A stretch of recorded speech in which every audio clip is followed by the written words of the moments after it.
మనము దేవుని ఎదుట నిలబడినప్పుడు మనకి మెప్పు ఘనత వచ్చేలాగిన మనం దేవుని ఎదుట నిలబడాలి. అంటే దేవుని ఎదుట మెప్పు ఘనత ఎలా వస్తుంది? ఈ లోకంలో ఘనత మెప్పు, ఈ లోకంలో ఐశ్వర్యం డబ్బు ఉంటే ఆటోమేటిక్గా మొత్తంలో మెప్పులు వచ్చేస్తాయి. డబ్బులు ఉంటే మన మెప్పులు వచ్చేస్తాయి, ఘనతలు వచ్చేస్తాయి. డబ్బు లేకపోతే అవి రావు. ఈ లోకం కానీ దైవికంగా మనం చూసుకున్నప్పుడు దేవుని ఎదుట మనకి మెప్పు ఘనత వచ్చే భక్తి మనం చేయాలి. మన భక్తి దేవుడు ఇష్టపడేటట్టు ఉండాలి. చాలా మంది భక్తి మనుషులు మెచ్చుకోవాలని, మనుషులు వారిని కొనియాడాలని, మనుషుల కోసం వారు చెప్పే ఏదైనా సరే, వారు చేసే క్రియలు ఏవైనా సరే మనుషులు చూస్తున్నారా లేదా అని మనుషుల దగ్గర నుండి మెప్పు కోసం వారు చేస్తారు. కొందరు మనుషులు కాదు, దేవుడి దగ్గర నాకు మెప్పు కావాలి, దేవుడు చూస్తున్నాడు, నాకు ఘనత దేవుడి వల్ల రావాలి అనుకున్న వాళ్ళు దేవుడి వైపు చూస్తారు. వారికి మనుషుల వల్ల ఘనత రాకపోవచ్చు, మనుషుల వల్ల మెప్పు రాకపోవచ్చు. కానీ మీకు ఒక మాట చెప్తాను, దేవుడి వల్ల వచ్చే ఘనత మెప్పు, మనుషుల వల్ల వచ్చే ఘనత మెప్పు ఎలా ఉంటుందండి? దేవుడి వల్ల వచ్చే ఘనత మెప్పు శాశ్వత కాలంగా ఉంటుంది. మనుషుల వల్ల వచ్చే ఘనత మెప్పు కొంతకాలం ఉండి పోతాయి. ఏంటి పాస్టర్ గారు అడగంటున్నారు? అవునండి, దేవుడు ఇచ్చే పండు కానీ దేవుడిచ్చే ఆశీర్వాదము మనకి ఆరోగ్యకరంగా అది అభివృద్ధి పొందుతూ ఉంటారు. మనుషులు ఇచ్చేది అక్కడతో అయిపోద్ది. ఏమిటంటే ఉదాహరణ ఒక మాట చూద్దాం. ఒక మదర్ తెరెసా గారిని చూద్దాం. ఆమె జీవితంలో దేవుని ఎదుట దేవుడి దగ్గర మెప్పు కోసం ఆమె ప్రయాసపడ్డాయి. దేవుడి దగ్గర ఘనత కోసం ఆమె ప్రయాసపడ్డాయి. పడినప్పుడు ఆమెకి మెప్పు ఏమి రాలే, ఆమెకి ఘనత ఏమి రాలే. ఎంతో సేవలు అందించింది. ఆమె దేవుని కోసం దేవుని చూస్తూ దేవుని యొక్క ప్రతిరూపాన్ని, దేవుని యొక్క రూపాన్ని, దేవుని యొక్క ప్రతిబింబాలే ఈ మానవులని, ఆ మానవులకి తన తండ్రి యొక్క రూపము పాడైపోతుంటే ఆ రూపాలను బాగు చేస్తూ, ఆ రూపాల్లో ప్రతి ఒక్క మానవులు దేవుని చూస్తూ వారి సేవ చేసేది. ఒక కుష్టి వారే కాదు, ప్రతి పేదవాళ్ళని, అంటే అనాథ ఆశ్రయంలో కూడా చూడలేనటువంటి పేదవాళ్ళు, రోగులు, డాక్టర్లు కూడా వైద్యం చేయడానికి నిరాకరించే రోగులను, కంపు కొడుతున్న రోగులను వాళ్ళు పట్టుకొని వాళ్ళకి పరిచయం చేయడం మొదలెట్టారు. ఆ విషయం వారి కోసం సర్వీస్ చేస్తున్నప్పుడు ఇవి దేవుని కోసం చేస్తుందని అనేకమైన మాట్లాడుతున్నారు. కానీ మనుషుల దగ్గర మెప్పు ఎక్కడ రాలే, ఎక్కడ రాలే. కానీ దీన్ని ఒక సమయం వచ్చింది, దేవుడు ఆమెకి మెప్పునిచ్చాడు. దేవుడు ఆమెకి ఘనత ఇచ్చాడు. ఎప్పుడైతే దేవుడు ఆమెకి ఘనత మెప్పు ఇచ్చాడో ఆ మెప్పు ఘనత ఆమె చచ్చిపోయినా సరే ఇప్పటికీ ఉంది ఆమె. చూసారా, దేవుడిస్తే శాశ్వతంగా ఉంటారు. మనుషులు ఇస్తే అప్పుడే నీకు నంది అవార్డు ఇచ్చుకోవచ్చు, రత్న అవార్డు ఇవ్వచ్చు, అక్కడితో అవుతుంది. చూసారా, కాబట్టి మనం చేసేది మనుషుల కోసం కాదు, దేవుడి కోసం చేస్తున్నామని మనం చేసే ప్రతి పనిలో దేవుని యందు భయభక్తులు కలిగి మనం చేయాలి. ప్రియమైన దేవునిలారా, అపోస్తలుడైన పౌలు ఒక మంచి మాట చెప్తాడు. కొరింథీయులకు రాసిన 9వ అధ్యాయంలో ఏంటంటే 21వ వచనం, 24వ వచనం. పందెపు రంగమందు పరిగెత్తు వారందరూ పరిగెత్తుదురు గాని ఒక్కడే బహుమానం. 10 మంది కలిసి పరిగెత్తిన బహుమానం ఒకరికి. 100 మంది పరిగెడతారు, బహుమానం ఒకరికి. ఆ బహుమానం తీసుకున్నప్పుడు 100 మంది ఉండరు, వాడు అప్పుడే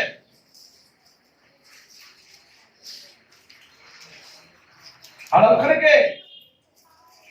అలాగే మన జీవితంలో నువ్వు జీవించే ప్రతి జీవిత క్రియలకు, నువ్వు చేసే ప్రతి పనికి దేవుడు నేను లెక్కలేనప్పుడు అవలాగా ఆదాము మీద తోయడానికి, ఆదాము సర్పం మీద తోయడానికి అవదు. దేవుడు ఎవరు లెక్క వారిని అడుగుతాడు. కాబట్టి దేవుని ఎదుట మనం ఎరగ నిలబడుతున్నాం. ఒకరి మీద ఒకరు చెప్పుకొని మన ఆత్మీయ స్థితిని, దేవుడితో మనకున్న మంచి సంబంధాన్ని మనం కోల్పోకూడదు. దేవుడితో మంచి భారం కలిగి, దేవుని యందు ప్రార్థనా జీవితాన్ని కలిగి, శ్రద్ధ కలిగి మనం జీవించాలి. ప్రియమైన దేవునిలారా, అపోస్తలుడైన పౌలు చెప్తున్నాడు, 10 మంది అనేక మంది పరిగెడతారు కానీ బహుమానం ఒకరికి. ఈరోజు బహుమానం పొందులాగా నీవు నేను పరిగెడతాను. అందుకనే ఆయన ఆకారం చేశాడు. తిమోతి పత్రికలో 3వ అధ్యాయం 7వ వచనం అనుకుంటా, 2 తిమోతి 3:7 కాదు, నా పొరుగు 3:7గా 11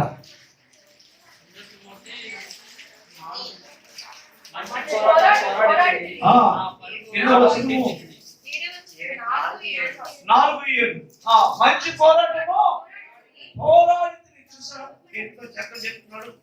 నేను పోరాడే పోరాటం నాది మంచి పోరాటం. నేను పోరాడే పోరాటము దేవునికి ఇష్టమైన పోరాటం పోరాడాడు. దేవునితో పోరాడాడు, దేవునితో పోరాడాడు. శరీర ఆశలతో పోరాడాడు, శరీర కోరికలతో పోరాడాడు, లోకాశలతో పోరాడాడు, దుష్ట శక్తులతో పోరాడాడు, ప్రస్తుతం ఉన్న వాయువుడు దూతలతో పోరాడాడు, బలహీనతలతో పోరాడాడు. ఆయన పోరాడేది పోరాడు. మనం దేవునితో పోరాడుతున్నాం, ప్రేమతో, సమాధానంతో. ఏంటి సమాధానంతో? ఏంటి ప్రేమతో? ఏంటి అంటే నీలో ఉన్న అసమాధానాన్ని గెలుచుకోవాలని సమాధానంతో పోరాడి అసమాధానం గెలుచుకుంటున్నాం. నీలో ఉన్న అసమాధానాన్ని నిలబెట్టుకోవాలని దాంతో పోరాడి ఆ అసమాధానాన్ని నువ్వు గెలుచుకుంటున్నావు. నీలో జీవరూపాన్ని నా అనే స్వభావాన్ని నిలబెట్టుకోవడానికి నీవు ఈ లోకంలో దీనత్వంతో పోరాడి నా చేయ పై చేయ అనుకుని నువ్వు శరీర క్రియలను నెరవేర్చుకుంటున్నావు. ఆ పోరాటం కాదు.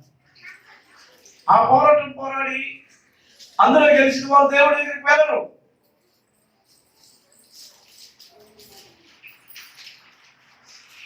ప్రియమైన దేవుడా, జాగ్రత్త.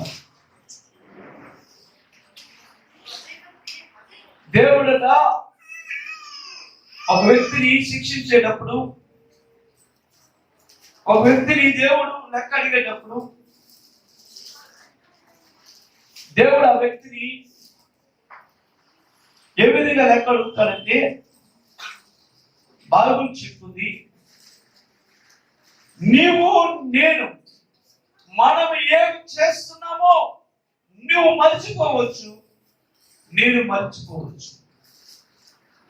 నీకు జ్ఞాపకం ఉండకపోవచ్చు, నాకు జ్ఞాపకం ఉండకపోవచ్చు.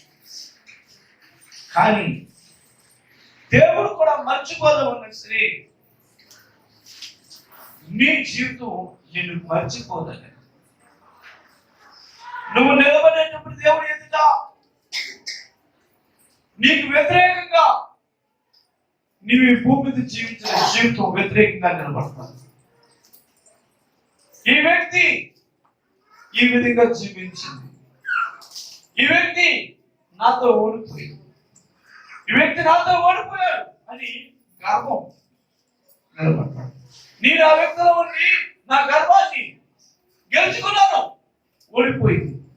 ఆ వ్యక్తిలో నీ శరీరాశలు కారణమైన ఒక నీచమైన స్వభావాన్ని నేను గెలిచాను. ఆ వ్యక్తిలో ఉండి శరీరాశలు గెలిపించుకున్నాను. ఆ వ్యక్తిలో ఉండి అసత్యాన్ని అబద్ధాన్ని గెలిపించాను అని వ్యతిరేకంగా నీకు దేవుని ఎదుట అవి నిలబడతాయి.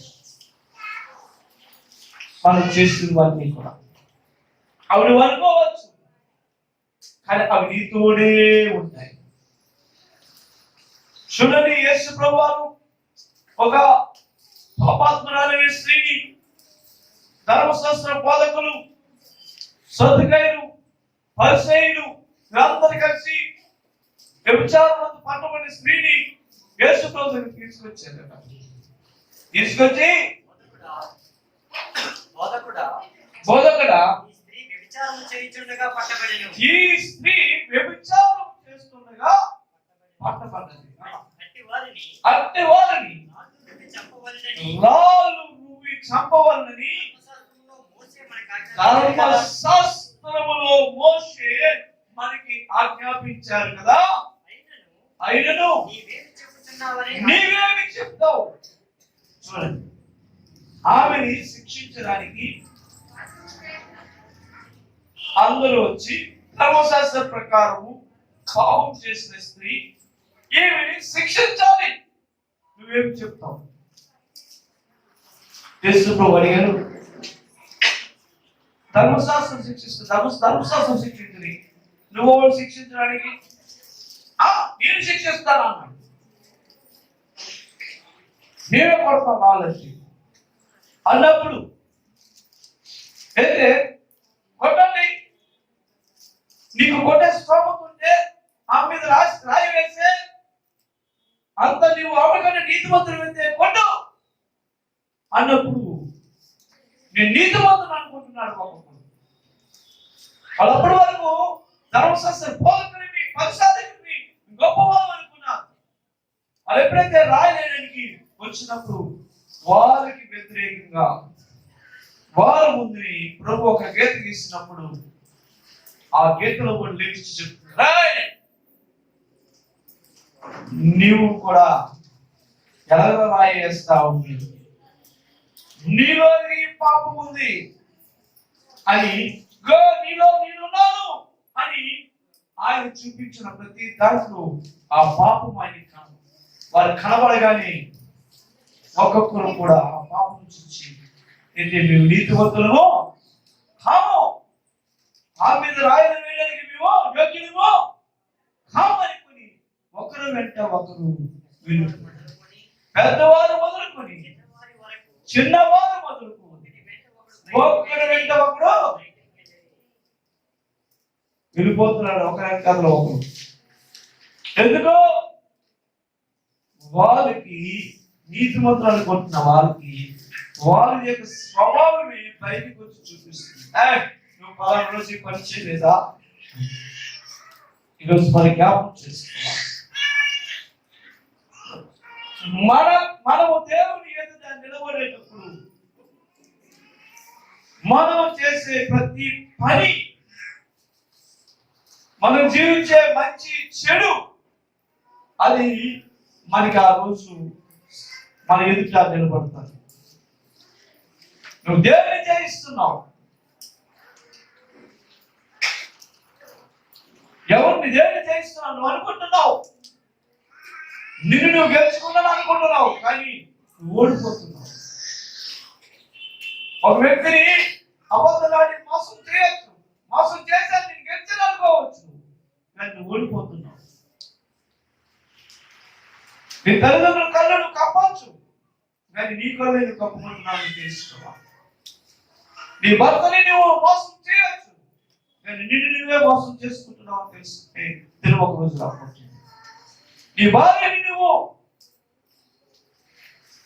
మోసం చేస్తూ ఉండొచ్చు, కానీ ఒక రోజు నిన్ను నువ్వు మోసం చేసుకుంటున్నావు అని తెలుసుకునే రోజు రాబోతుంది. అదే నీ జీవితంలో అపజయానికి నాశనానికి కారణం అవుతాయి.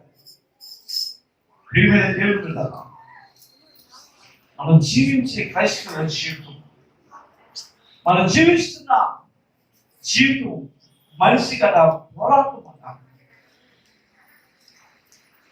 పోరాటమేనండి, ఎప్పుడు పోరాడుతూనే ఉండాలి.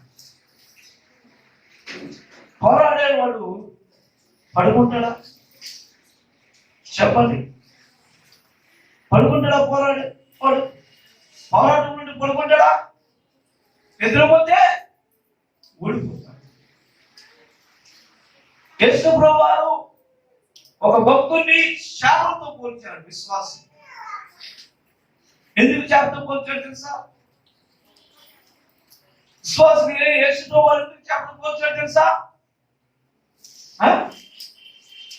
మీకు ఉంటది అది అది ఎప్పుడు కూడా పడుకుంది. భూమి మీద ఉన్న జీవులలో నిద్ర లేని జీవి ఏదంటే చేప.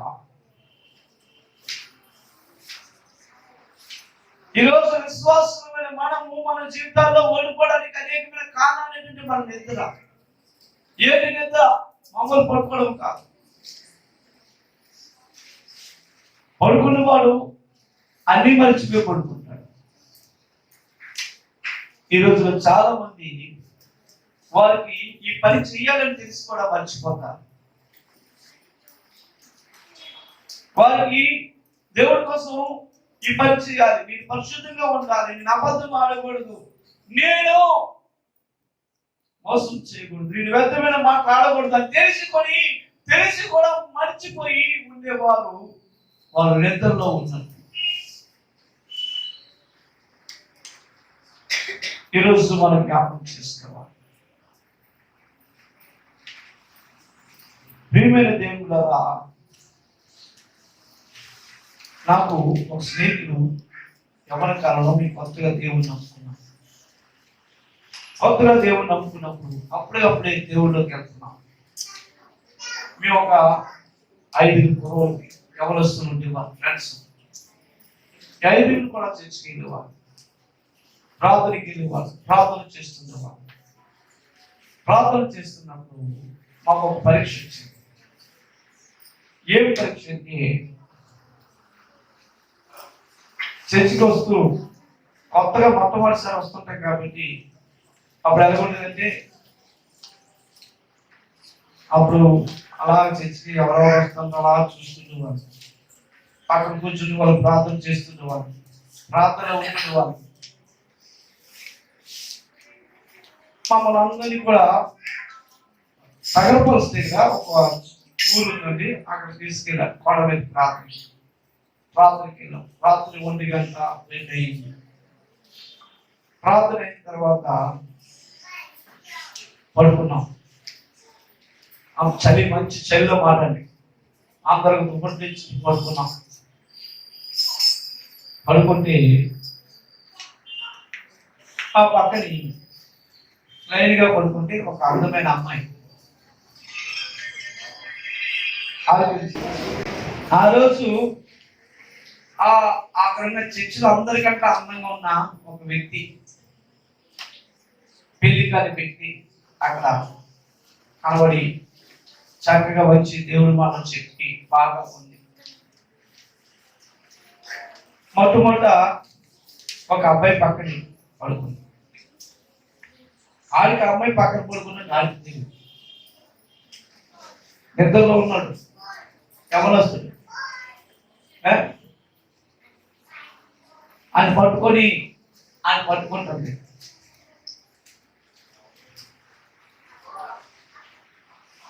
వాడు మామూలుగా అందరూ 5 ఉన్నా కూడా మా 5 మేమే కొనుక్కుంటున్నాడు. వాడు పట్టుకొని ఆ నేతలో చేస్తుంటే వాడు సడన్గా నిద్రలోని నిలుపుకొని చూశాడు. అమ్మ దీంట్లో బాబు ఈవి నన్ను పట్టుకుంటే ఈ వ్యక్తి అని వాడు నిద్రలో కూడా తను కాపాడుకుంటున్నాడు. అంటేనే ఏం చేశారంటే ఈలోపు ఈడు పక్కన పడుకోవడము ఆ మిగతా వాళ్ళందరూ అలా లైన్లో ఉన్నారు. వాళ్ళు చూశారు ఈ వ్యక్తి పడుకోవాలి. మెల్లగా పరిస్థితి వాళ్ళు పడుకోవట్లేదు. కొందరికి అదే ధ్యాస. నేను బ్రాంతి మానేసిన తర్వాత సారా పల్లెలో నీకెందుకు వచ్చిందిరా, మాకు ఇచ్చేస్తే నేను తాగెత్తాను కదా, కాలేదు కూడా పాడెత్తనే వెళ్ళా ఆ బోట్లో అప్పుడు నాకేసుకుని బోట్లు వేసి పాడేస్తుంటే వాళ్ళు ఒప్పుకునేవారు కాదు. అందులో చేసా పగిలిపోప్పుడు హాస్పిటల్ ఉంటాయని కూడా వాళ్ళకు ఉండేది కాదు. ఆ పగిలిపోయిన దాన్ని తీసుకొని తాగేస్తున్నారు.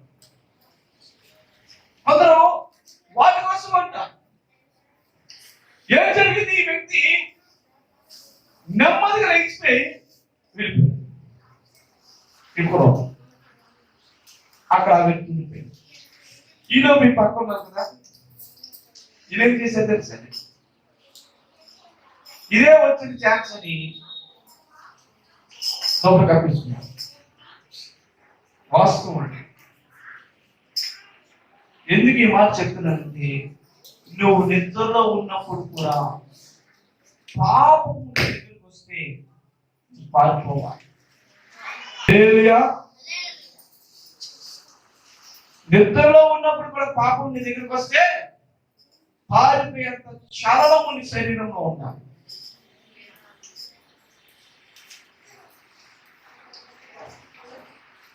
వారిని గెలిచేసింది సాతాను. వారిని ఏం చేసుకోకండి, గెలిచేసింది. వాడి జీవితం ఏదైపోయింది తెలుసండి. వాడు అప్పుడేదో చేసి గొప్ప గెలిచేసినట్టు. ఏంటి గెలిచేసినట్టు? పాపం చేసి గెలిచేసినట్టు, ఏదో మంచి చేసినట్టు గెలిచేసినట్టు. కానీ తర్వాత కొన్ని సంవత్సరాలు అయిపోయిన తర్వాత వాళ్ళ జీవితము, ఆ యొక్క శాపము వాళ్ళ బ్రతుకులో నెమ్మది లేకుండా చేసింది. చూసారా ప్రియమైన దేవుడు బిడ్డలారా, జ్ఞాపకం చేస్తున్నాం. ఈరోజు దేవుడు మాట్లాడుతున్న మనం గెలవాలి, అన్ని గెలవాలి. హల్లెలూయా. ప్రతిదాన్ని గెలుచుకుంటూ వెళ్ళాలి. వీరుడు అంటే ఏంటి? వీరుడు అంటే అన్నింటినీ కూడా గెలుచుకుంటూ వెళ్ళాలి. ఏంటి అనే వాడు వెళ్తున్నప్పుడు ఆ యొక్క గమ్యానికి వెళ్ళేటప్పుడు అనేకమైన అడ్డులు ఉంటాయి. వాటన్నిటిని జయించుకునేస్తాం. నిజమైన వీరుడు అంటే దేవుని లోకంలో నీ గమ్యము మన ప్రభువు యేసుక్రీస్తు. నువ్వు అక్కడికి వెళ్ళేటప్పటికి ఉన్న ప్రతి ఒక్క ఆటంకాలను గెలుచుకుంటూ జయిస్తూ మంచి పోరాటం అపోస్తలుడైన పౌలుతో పోరాడుతూ మన పరుగును కడముట్టిస్తూ గమ్యానికి వెళ్ళి మనం నిలబడాలి. ఆ స్నేహితులు ఒక సతీష్ అని గుంటూరులో ఉన్నారు. ఆయన పేరు సతీష్. ఆయన ఆర్మీలో జాబ్ చేస్తున్నాడు. రక్షణ దళం ఎక్కడంటే బోర్డర్లో జాబ్ చేస్తున్నాడు. ఎక్కడ? బోర్డర్. ఎలా? ఏ బోర్డర్ అంటే ఒక కొండ ఉంటది. ఆ కొండపైకి ఎక్కి చూస్తే అటుగా చైనా బోర్డర్ కనబడుతుంది. చైనా వాళ్ళు అక్కడికి చూస్తారు. ఇటుగాసి పాకిస్తాన్. ఇలాగా ఆ బోర్డర్ అంటే కరెక్ట్ గా 3 భారతదేశము, చైనా, పాకిస్తాన్ ఉంటుంది. అక్కడే వాళ్ళు చూస్తుంటారు. ఇలాగా ఎవరైనా సరే లేకపోయినట్టయితే వచ్చేస్తారు. పాకిస్తాన్ వాళ్ళు ఎప్పుడు వచ్చేద్దామా ఎప్పుడు చూస్తుంటాం. ఏం జరిగిందంటే ఆయన మాట చెప్పారు.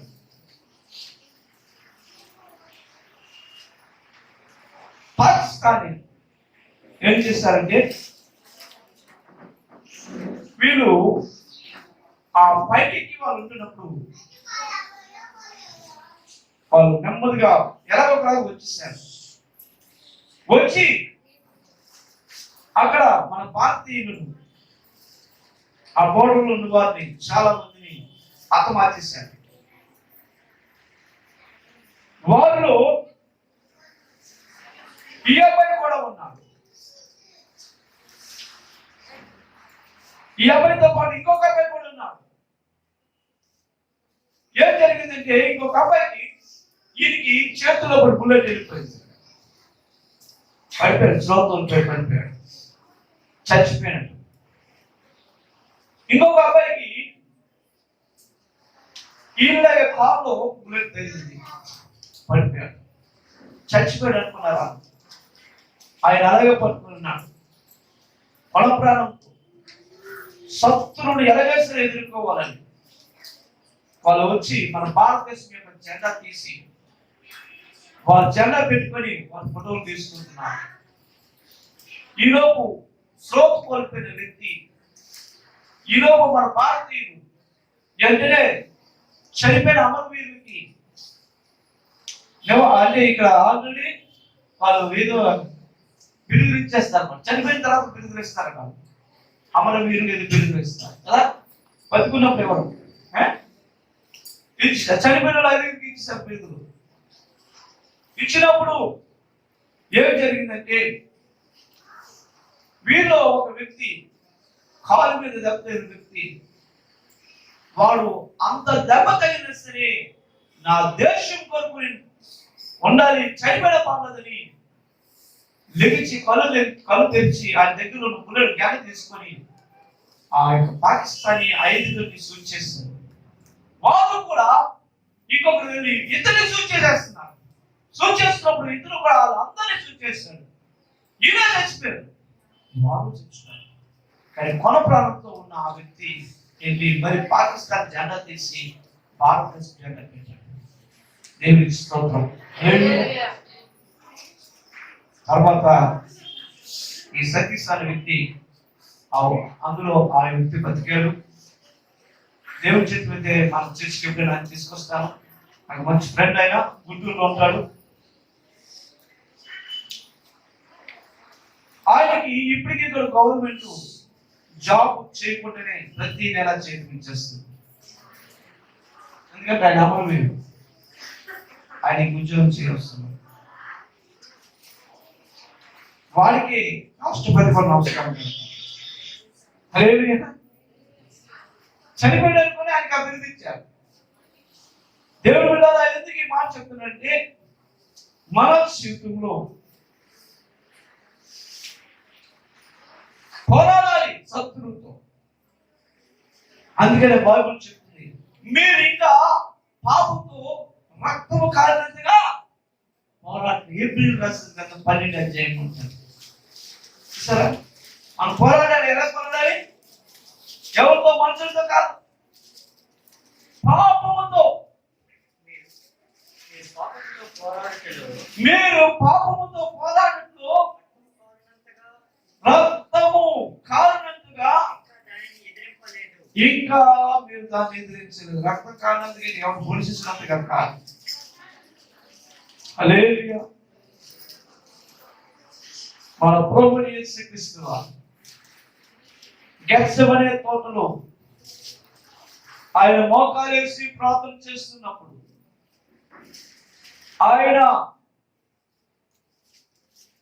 ఆయన ముందు ఒక స్క్రీన్ కనబడుతుంది. ఎలా స్క్రీన్ అంటే పెద్ద స్క్రీన్ కనబడుతుంది. మన సినిమాకి వెళ్తే ఆ సినిమాలో ఆ బొమ్మ కానీ ఆ బొమ్మలో అంతా చూస్తాం, యుద్ధాలు, ఫైటింగ్. అలాగా ఒక స్క్రీన్ కనబడుతుంది. ఆయన గెత్సెమనే కొండలో తోటలో మోకాలేసినప్పుడు ఏంటి కనబడుతుందంటే, ఆయన తర్వాత ఇంకొక గంట తర్వాత ఆయన్ని ఎలాగ తీసుకుని వెళ్ళి ఆయన్ని కన్నుకొట్టు లాక్కొని వెళ్ళి కొరడాలతో కొడుతూ హేళన చేస్తూ ఆయన వస్త్రాలు తీసి ఆయన్ని వస్త్రహీనుడిగా చేసి బొమ్మలు ఊస్తూ ఎన్ని బాధలు పెడతారో. ఆయన యొక్క రక్తము అంతా తన దేహంలో పడి కాలిపోతుంటది. ఆయన ఒక మాంసం ముద్ద వలె ఒక చెక్కకి ఏలబడ్డము ఆయనకి చూస్తాను. అవన్నీ చూస్తా అంటే నేను దేవుడి చిత్తాన్ని నెరవేర్చాలంటే ఆఖరికి ఇలాగైపోతానా? చూడండి ప్రియమైన దేవుని ద్వారా అంతగా ఆయన అయిపోతాడని గెత్సెమనే తోటలో ఆయన ఒక్కొక్కటి జరగబోతున్న దృశ్యాలు చూస్తూ తలస్తూ ఆయన చెమట రక్తంగా మారిపోయింది. ఆయన ఆయన తండ్రి నేను అలాగైనా పర్వాలేదు. హల్లెలూయా.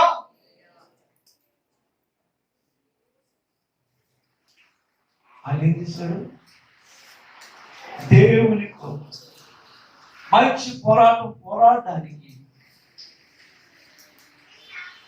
మంచి పోరాట వీరుడిగా మన పేరు తెచ్చుకోవడానికి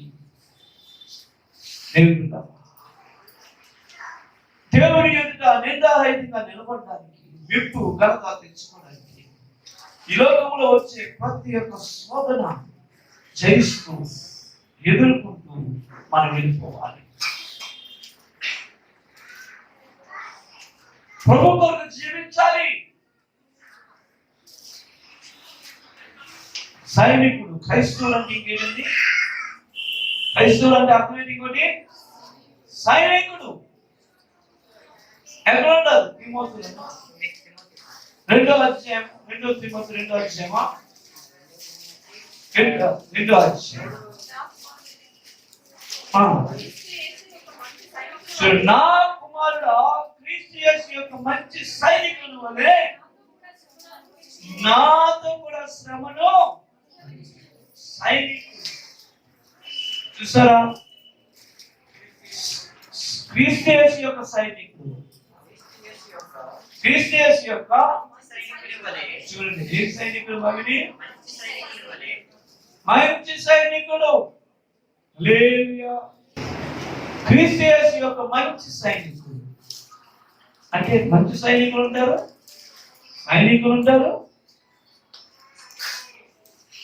చెడ్డ సైనికులు కూడా ఉంటారు. చూసారు? మంచి సైనికులు ఉంటారు, సైనికులు ఉంటారు, చెడ్డ సైనికులు ఉంటారు. చెడ్డ సైనికులు అంటే ఏంటిది? మీకు ఒక మాట చెప్తాను. గాంధీ అనుకుంటాను, ఒక పోలీస్ ఆఫీసర్, ఆయన పేరు గాంధీ అనుకుంటాను. సాలంలో ఆయన్ని నక్సల్స్ షూట్ చేసి ఆయనకి సాలూరు చేశారు గాంధీ గాంధీ గారు డిఎస్పీ ఇన్స్పెక్టర్ గారు ఆయనకి ఒక గన్మ్యాన్ ఇచ్చారు. ఎవరు ఇచ్చారు? ఒక గన్మ్యాన్. ఆ గన్మ్యాన్కి జీతం ఇస్తూ వారికి గవర్నమెంట్ పోషిస్తూ ఆయనకి ఒక మంచి గన్మ్యాన్ ఇచ్చింది. చూడండి, మంచి గన్మ్యాన్ చెడ్డ గన్మ్యాన్ మీరే చెప్పాలి. ఇస్తే ఈయన ఆ యొక్క బోన్లోకి వెళ్ళి నిలబడేటప్పుడు కూడా ఆ గన్మ్యాన్ నాకు ఉండేవాడు, ఆయనతో పాటు ఉండేవాడు. ఆయన దగ్గర గన్ ఎలాంటి తెలుసండి, ఆయన పట్టుకొని ఒక్కసారి లాగా తిప్పితే 100 మంది పెట్టిన రాలిపోతారు. అలాంటి విసిరిగాయి. ఈడు ఆ గన్ను పట్టుకున్నాడు, ఆయన దగ్గర ఉన్నాడు. ఈలోపు నక్సల్స్ వచ్చారు. ఒక నక్సల్స్ వచ్చి ఇక్కడ బాంబు వాడు పేరు చెప్పాయి, ఒక పిస్తులు ఎవరు కాలు వెళ్ళిపోయారు రాత్రిగా.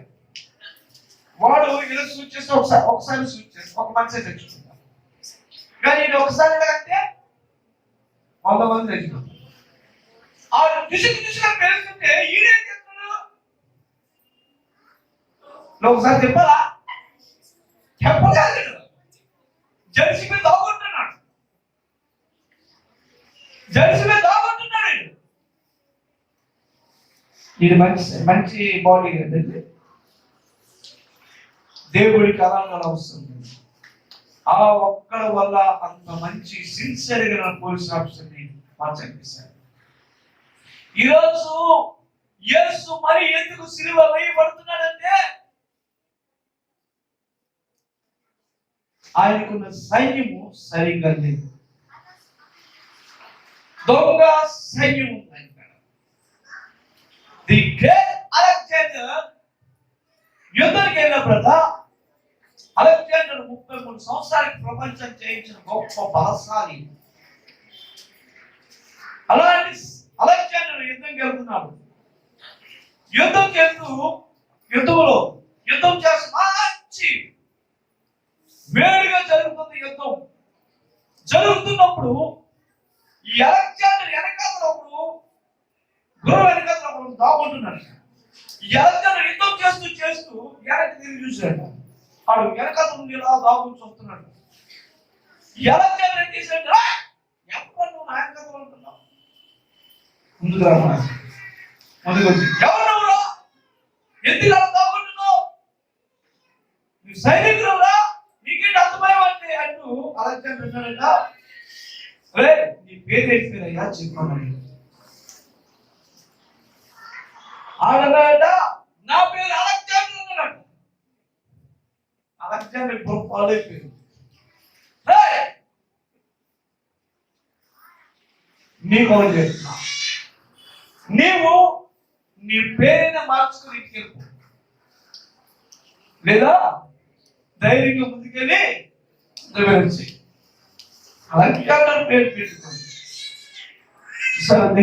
చాలా మంది వాళ్ళు ఈరోజు క్రైస్తవులు పేరుకి ఆయన పేరు ఏ పేరు? యేసుక్రీస్తు పేరు. క్రీస్తువులు ఎవరంటే క్రిస్టియన్స్. I'm Christian. ఎవరి పేరు? ఆయన. బ్రతుకులు పాపంతో పోరాడలేని జీవితాలు, లోకాశలతో పోరాడలేని జీవితాలు, నేత్రాలతో పోరాడలేని జీవితాలు, కామ క్రోధ మదమత్సరాలతో పోరాడలేని జీవితాలు, ఓడిపోయే జీవితాలు, పిరికి జీవితాలు. పేరెవరిది?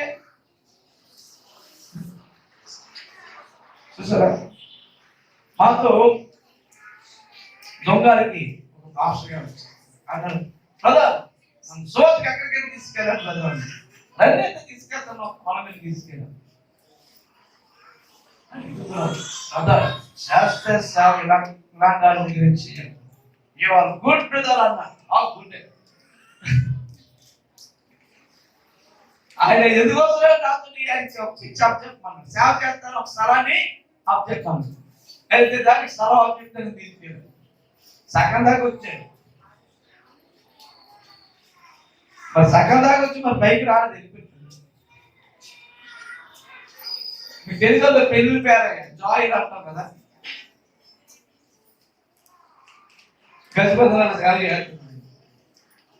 దేవుడు వ్యక్తులని అనుభవం ఆ నొప్పులు వచ్చేస్తున్నాయండి.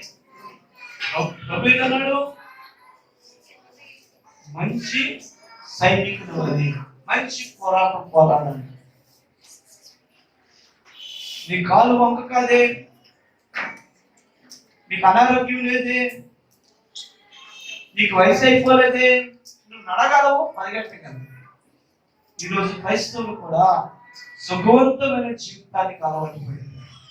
సుఖంగా సేవ చేయాలి, నాటకతో సేవ చేయరు.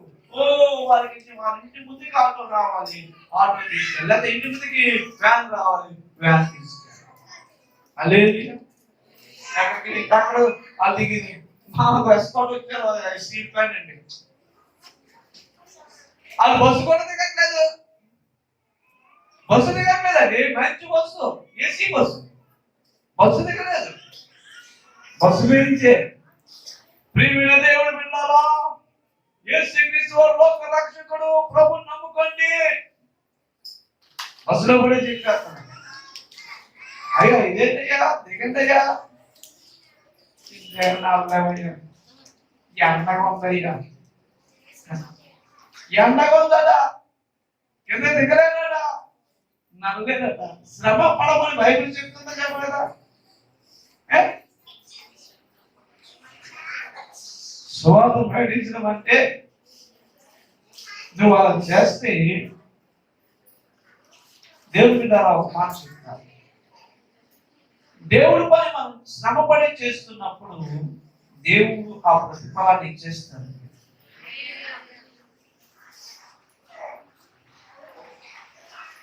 ₹100 నేను బ్యాంక్ వేసాను, ₹100 వడ్డీ ఎంతమ్మా? బ్యాంక్ ₹100 ₹100 వేస్తే ₹10. ఇప్పుడు మన బ్యాంకులో ₹10 ఇస్తారు, నమ్మ వయసు ₹10, ₹10 అనుకోండి. ₹10 మనకి ఇస్తాను. అది ఎంత తెలివిగా ఉంది సార్ గవర్నమెంట్. ప్రజల్ని ఎలాగా యాక్చువల్గా గవర్నమెంట్ ప్రజలు క్షేమం కోసం చూడాలి. ఎంత తెలివని తెలుసా గవర్నమెంట్? ప్రజల కొల్లగొట్టే గవర్నమెంట్. ఏ పాస్ గారు ఎలాగంటున్నారంటే 40 వయసులు ఇంట్రెస్ట్, 100కి 40 వయసులు చేసింది అంటే ₹1,00,000 వేసేవాళ్ళకి నీకు ఎంత వస్తుంది? వడ్డీ 400. ఎంత? 400 వడ్డీ వస్తుంది. అప్పుడు మనం ఏం చేస్తాము? బాబు బ్యాంకులో ఉంచితే 400 వడ్డీ వస్తుంది, భూమి మీద పెట్టుకుందాం, భూమి రేట్లు పెరుగుతున్నాయి. మనం ఏం చేస్తాం? బ్యాంకు డబ్బులన్నీ తీసుకెళ్ళి భూమి మీద, అప్పుడు భూమి మీద పెట్టినప్పుడు ఏం చేస్తుంది? అక్కడ అమ్మకాలు కొనుగోలు జరిగినప్పుడు గవర్నమెంట్ కి ట్యాక్స్ మొత్తాన్ని వాళ్ళు ఇప్పించాడు. గవర్నమెంట్ ట్యాక్స్ ఎంత పెట్టాడు? ఇక్కడ 10%. ఎంత? లక్షకి 10,000 కట్టాలి గవర్నమెంట్. నేను 10 లక్షలకి స్థలం కొనుక్కున్నాను అనుకోండి, గవర్నమెంట్ ఎంత కట్టాలా? ₹1,00,000 కట్టాలి. 10 లక్షలు బ్యాంక్ వేస్తే ఎంత వస్తుంది? 4,000 వస్తుంది. 4,000 4,000 10 లక్షలకి ఎంత? 4,000 వస్తుంది. 10 లక్షలు 4,000 10 లక్షలకి ఇంట్రెస్ట్ 4,000 అంటుంది. అదే స్థలం కొనుక్కోండి గవర్నమెంట్ కి ₹1,00,000. 10 లక్షలకి ₹1,00,000. ఎంత బాధగా అనిపిస్తే గవర్నమెంట్ ఎలా కొలగొడుతుందో ప్రజలు తెలుసుకోవాలండి. తెలుసుకుని మనం ఏం చేయలేం. మనం వెళ్ళి నియంత్రణ చేతిలో మన జీవితం మన తల ఇచ్చిస్తున్నాం. భారతదేశ చట్టాన్ని మనం ఎవరు మార్చలేమండి, దేవుడే మన చేయాలి. అప్పుడు ప్రజలందరూ భూముల మీద పెట్టేస్తారు, మళ్ళీ తర్వాత చూస్తారు మళ్ళీ ఈ డబ్బులు అంతా ఇక్కడ రావాలని ఏం చేస్తారంటే మళ్ళీ బ్యాంక్ రేట్ పెంచుతారు. మళ్ళీ అంటే బ్యాంక్ వేసుకుని మాకు వెళ్తుంది అవున స్థలాలు మళ్ళీ అమ్మేసుకుంటాం. అప్పుడు రేట్ వచ్చేది అమ్మని ఎంత కూడా మనలను దోచుకోండి. అది లోక సంబంధం. ఎక్కడికి వచ్చి చెప్పింది అసలు ముందు కదా మంచి సైనికుడే లేదు ఎక్కడికి కాకపోతే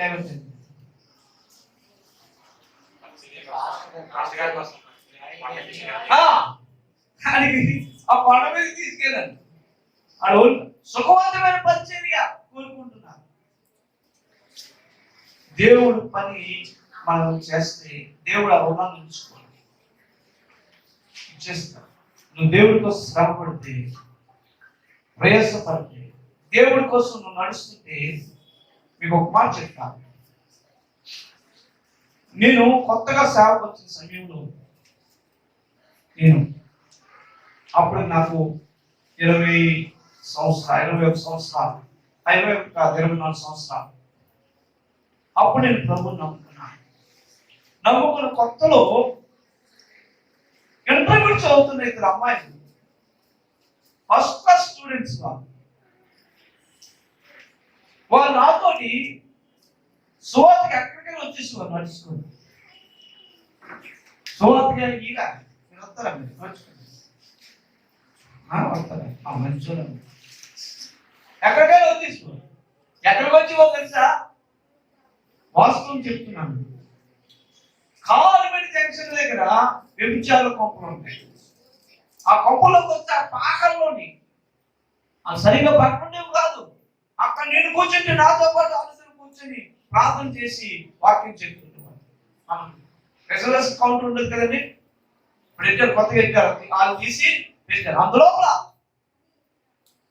అక్కడ ఎవరు తెలుసండి, ఎవరైనా ఆడపిల్లతో వారికి మనం బయటకు పంపించారు.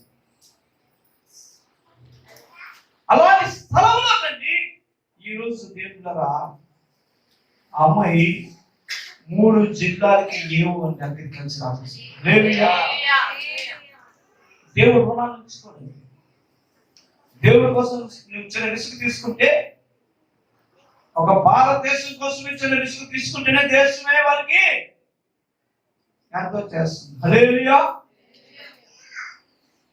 దేవుని కొరకు జీవించాలని నువ్వు కానీ ఆశ కలిగి ఉంటే, మంచి సైనికుడిగా జీవించాలని ప్రార్థించడంలో, పరిశుద్ధిగా జీవించడంలో, ప్రేమించడంలో, తగ్గించుకున్నట్లో, దేవుడిలో సమాధానంగా ఉన్నట్లో మంచి పోరాడండి. నీకు ఎన్ని పాటలు వస్తాయి ఎవరికి కావాలి? నీకు ఎంత వాక్యం తెలిస్తే ఎవరికి కావాలి? నువ్వు ఎంత అందంగా ఉంటే ఎవరికి కావాలి? ఎంత పేదవారికి నీ డబ్బంతా పెట్టిన ఎవరికి కావాలి? దేవుడికి ఇష్టమైన భక్తి మనం చేయాలి. సజీవ యాగముగా మన ఆత్మ శరీర ప్రాణాలు దేవుడి కొరికే వాసన రావాలి. హల్లెలూయా. అలాగే మనం జీవించాలి. మంచి సైనికులుగా నువ్వు జీవించినప్పుడు దేవుడు ఎంతో మన పట్ల సంతోషిస్తాడు. మనల్ని ఎప్పుడు కూడా క్రైస్తవుడు అంటే అర్థం ఏంటంటే, యేసు అంటే వేరా, క్రైస్తవుడు అంటే వేరా. చాలా మంది యేసు అని పేరు పెట్టుకుంటారు. చాలా మంది యేసు అని పేరు పెట్టుకుంటారు, కానీ పుట్టినప్పుడు క్రైస్తవుడు అని పేరు పెట్టుకుంటారండి. క్రైస్తవుడు అంటే అసలు యేసు అంటే, యేసు అంటే వ్యక్తిని గుర్తించడానికి, ఈ లోక రక్షకుని గుర్తించడానికి ఆయనకి చేసిన నామకరణం, ఒక పేరు అంటే గుర్తించడానికి. క్రైస్తవుడు అంటే అర్థం ఏంటి? క్రైస్తవుడు అంటే అర్థం ఏంటి? క్రైస్తవుడు అంటే సిలువ వేయబడిన వాడని అర్థం. క్రైస్తవుడు అంటే సిలువ వేయబడిన వాడని అర్థము. ఏంటి సిలువ వేయబడ్డం? ఇప్పుడు ఒక వ్యక్తిని సిలువు వేస్తాం. సిగరెట్ అంటే ఎందుకు పెడతా? కలుపుతాడా? చేతుల్లో కలుస్తాడా?